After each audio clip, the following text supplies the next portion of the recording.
झाड सावलीच गेलं, आता खेळ हा उन्हासी. झाड सावलीच गेलं, आता खेळ हा उन्हासी. झालं मोकळ आभाळ, झालं मोकळ आभाळ, आता चटके उरासी. बाप गेला दूर देशी, बाप गेला दूर देशी. बस हे वडासारखं झाड जेव्हा जातं ना, त्यावेळेस माणसाला चटके खावे लागतात. जोपर्यंत बाप आहे तोपर्यंत महाराज कितीही लाखो रुपयाचा बंगला बांधा, लाखो रुपयाचा बंगला बांधा, पण त्या बंगल्याला शोभा तेव्हाच असते जेव्हा आपला बाप जिवंत असतो आणि तो बाप त्या बंगल्याच्या दारामध्ये असेल. साधी झोपडी असू द्या हो, साध्या झोपडीच्या दारामध्ये जरी बाप बसलेला असला तरी त्या झोपडीला किंमत आहे. पण लक्षात घ्या, माणूस नंतर यशस्वी होतो, फार मोठं घर बांधतो, फार मोठं घर बांधतो, पण त्या दाराशी बसण्यासाठी जर आपला बाप नसेल ना, तर त्या बंगल्याची किंमत माणसापुढे शून्य आहे. आपल्या यशानं छाती वर काढून चालणारा तो बाप असतो, चालणारा तो बाप असतो. आपल्या यशानं भरून जाणारा, आपल्या यशानं आनंद अश्रू गाळणारा खऱ्या अर्थानं बाप असतो. आपल्या यशावर निस्वार्थपणे प्रेम करणारा बाप असतो महाराज, दुसरं कोणी नसतं. एकदा आपल्या जीवनातील बाप निघून जाऊ द्या, दसऱ्याच्या दिवशी तुम्ही सगळ्या गावाच्या पाया पडा, पण जो प्रेमाचा हात, जो प्रेमाची थाप, जो प्रेमाचा आशीर्वाद आपला बाप आपल्याला देऊ शकतो ना, नाही महाराज कोणी देऊ शकत. म्हणून जोपर्यंत आई वडील आहेत ना, त्यांना जपा महाराज. काय करत नाही होतो बाप, काय करत नाही आपल्या जीवनामध्ये तो बाप. अरे स्वतःच्या स्वप्नांची राख रांगोळी करून आपल्या पोराचा महान उभा करतो, त्याला म्हणतात बाप. स्वतःचे स्वप्न पायदळी तोडून मुलाला डोक्यावर घेऊन नाचतो, त्याला म्हणतात बाप. स्वतःची परिस्थिती नाही हो एवढी, नाही परिस्थिती की आपल्या मुलाला एवढं शिकू शकतो, पण बापाला माहितीये जर माझा मुलगा अडाणी राहिला, तो जर शिकला नाही तर याला सुद्धा माझ्यासारखं पूर्ण आयुष्य मातीत घालावं लागेल. त्यामुळे स्वतःच्या आयुष्याची माती करून आपल्या पोरांना शिकवतो हो तो बाप. स्वतःच्या आयुष्याची माती करतो, पोरांना शिकवतो. पण काही नालायक मुलं थोडे शिकले की त्यांना कुठल्या प्रकारचा अहंकार येतो माहीत नाही. थोडे शिकले की अशा पद्धतीचा अहंकार येतो महाराज, आपल्या बापाला ओळखायला सुद्धा मागत नाहीत, पोरं मागत नाहीत. आपल्या शिक्षणाच्या प्रतीनं आपल्याला तेवढ्या मोठ्या पदापर्यंत पोहोचवणाऱ्या बापाची त्यांना लाज वाटायला लागते. खऱ्या अर्थाने ही शोकांतिका आहे. माझं एक सांगणं आहे आज इथं सगळ्यांना, आपल्या मुलांना निश्चित चांगलं उच्च शिक्षण द्या गड्या, उच्च शिक्षण दिलंच पाहिजे. पण लक्षात घ्या, शिक्षण देता देता आम्ही आमच्या मुलांना संस्कृती सुद्धा दिली पाहिजे. आमच्या मुलांना वेल एज्युकेटेड करा ना. आजचा जमाना आहे, टेक्नॉलॉजीचा जमाना आहे, त्यांना शिक्षण दिलं पाहिजे. पण लक्षात घ्या, नुसतं शिक्षण जर देत असाल तर शेवट मात्र तुमचा रडूनच होईल. पण लक्षात घ्या, त्या शिक्षणाबरोबर जो तुम्ही मुलांना संस्कार देत असाल, संस्कार जर देत असाल ना, मग मात्र तुमचा शेवट गोड होण्याची शक्यता आहे. म्हणून नुसतं शिक्षण देऊ नका. काही लोकांनी बघा, तुम्ही एवढं मुलांना शिकवलं. आता एक 4-5 महिन्यापूर्वीची घटना आहे, पुण्यामध्ये ससून रुग्णालयात एका माणसाचा मृत्यू झाला. मृत्यू झाल्यानंतर तपासाअंती असं कळालं की तो पहिले बँकेचा मॅनेजर होता. त्याला 2 मुलं आहेत, एक मुलगा आहे आणि एक मुलगी आहे. मुलाला फोन करण्यात आला की तुझ्या वडिलांचा मृत्यू झाला, त्यांना घ्यायला ये म्हटले. त्यांचा अंत्यविधी करण्यासाठी मुलानं सांगितलं, मी अमेरिकेत आहे, तुम्हाला त्यांच्या बॉडीचं जे करता येईल ते करा, मला परत फोन करू नका. असं म्हणतात, मुलीचा फार जीव असतो बापावर. मुलीला फोन केला. फोन केल्यानंतर कळालं की त्या मुलीचे 2 हॉस्पिटल पुण्यामध्ये मोठे आहेत. पुण्यामध्ये मोठे 2 हॉस्पिटल असताना बापाची अशी अवस्था होते. खऱ्या अर्थानं त्या मुलांना लाज वाटायला पाहिजे. त्या मुलीला सांगितलं, म्हटले तुझ्या वडिलांचा मृतदेह घेण्यासाठी तिनं सांगितलं, तुम्हाला करता येईल त्यांचा अंत्यविधी तर करा, नाहीतर त्यांना गटारात फेका, माझ्यापर्यंत येऊ देऊ नका. हा कशाचा परिणाम आहे माहिती आहे? आपल्या मुलांना शिक्षण दिलं पण आपल्या मुलांना आपण संस्कार दिले नाही, त्याचा परिणाम आहे हा.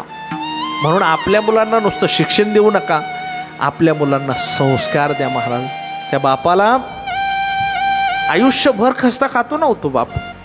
आम्हाला आमचं एखाद्या दिवशी मॅच झाली तर आमचे स्टेटस पाहावेत, एखाद्या दिवशी जर आमच्या एखाद्या क्रिकेटरचं शतक झालं तर त्याचे सगळे फोटो आमच्या स्टेटसला राहतात. पण अरे 1 तास खेळणाऱ्या क्रिकेटरचे फोटो आमच्या स्टेटसला राहतात, पण आमचा बाप आमच्यासाठी एवढ्या उन्हामध्ये काबाड कष्ट करतो, त्याचा फोटो आम्ही कधी स्टेटसला टाकला का? दुर्दैव आहे खरं तर हे. आज आमच्या मनातील भावना व्यक्त करण्यासाठी आम्हाला स्टेटस टाकावं लागतंय. भावना व्यक्त करायला सुद्धा आम्ही माणसं जवळ ठेवली नाहीत. आज 2 मित्र बाजूला बसतायत आणि दोघं मोबाईल घेऊन बसतायत आणि ते दोघंही लांब बसलेल्या मित्रांशी चॅटिंग करतायत.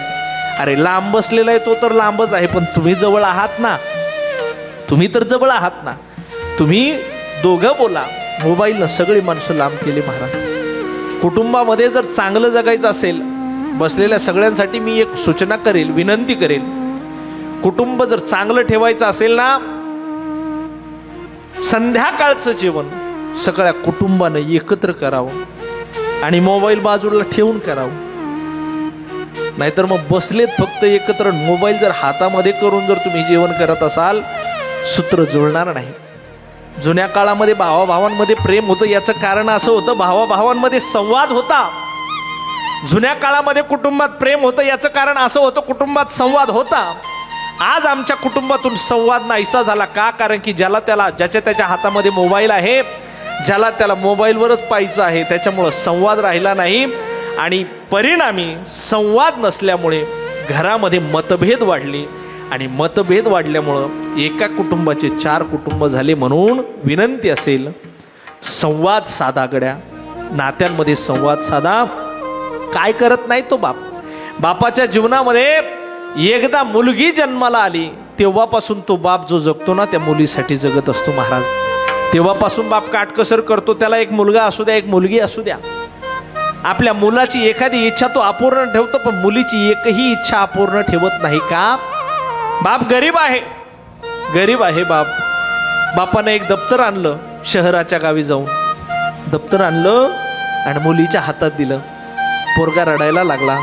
पोरगा म्हटलं, बाबा अहो प्रत्येक गोष्ट आणली की तुम्ही तिलाच देता, मला काहीच देत नाही. बापानं सांगितलं, अरे बाळा तू कायम माझ्या जवळ आहेस, तू कुठं जाणार आहेस, पण ही 18 वर्षासाठी माझ्या जवळ आहे, हिची प्रत्येक इच्छा माझ्या जवळ असताना पूर्ण झाली पाहिजे, ही एक भावना म्हटले माझ्या मनात आहे आणि म्हणून हिची प्रत्येक इच्छा पूर्ण करावी वाटते. अरे तू तर कायम माझ्या जवळ आहेस ना,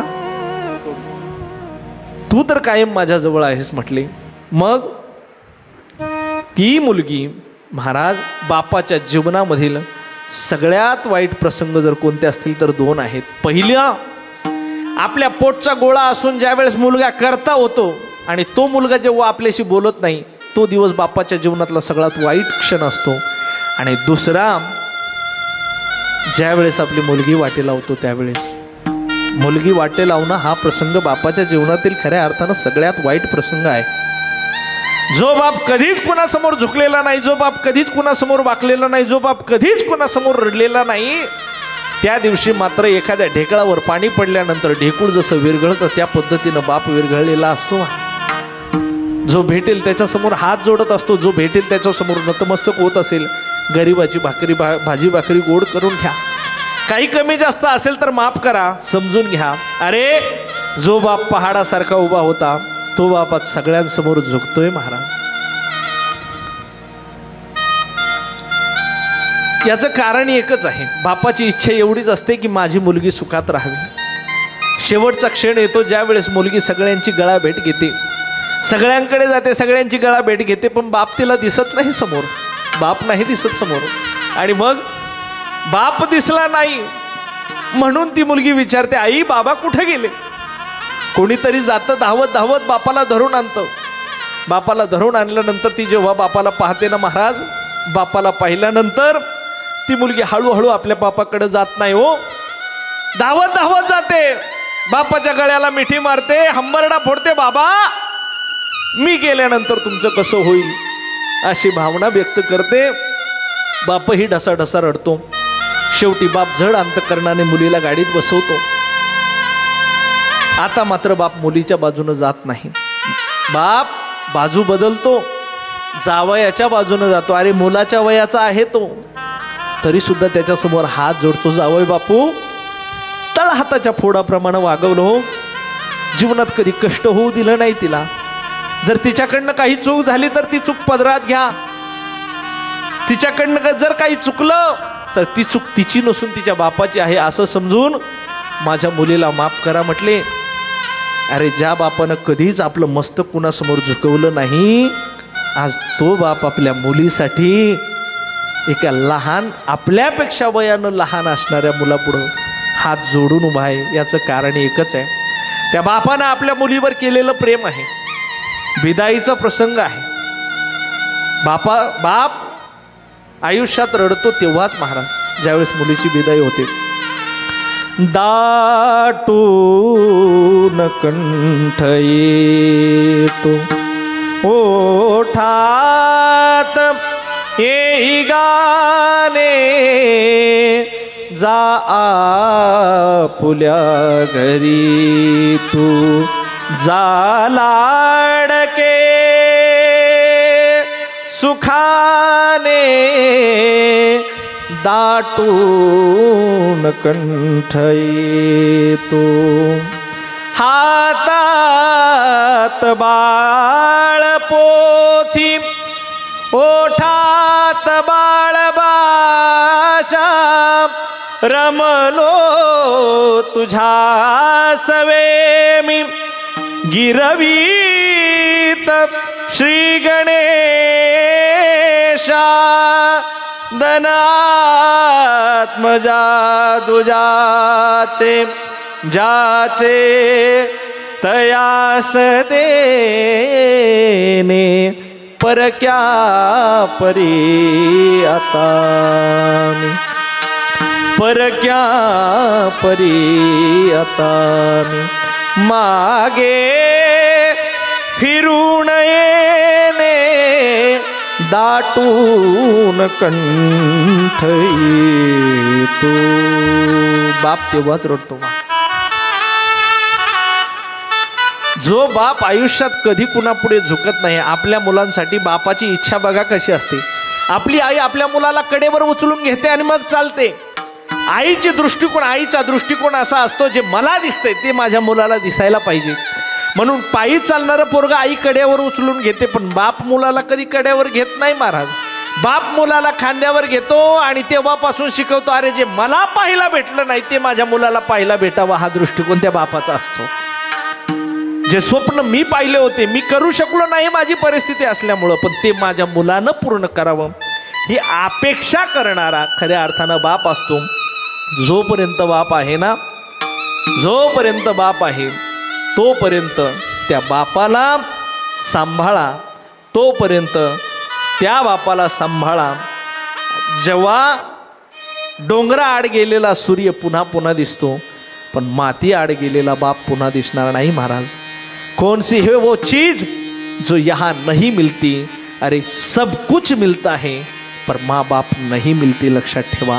म्हणून जोपर्यंत आपले आईवडील आहे ना, तोपर्यंत आपल्या आईवडिलांची सेवा करा.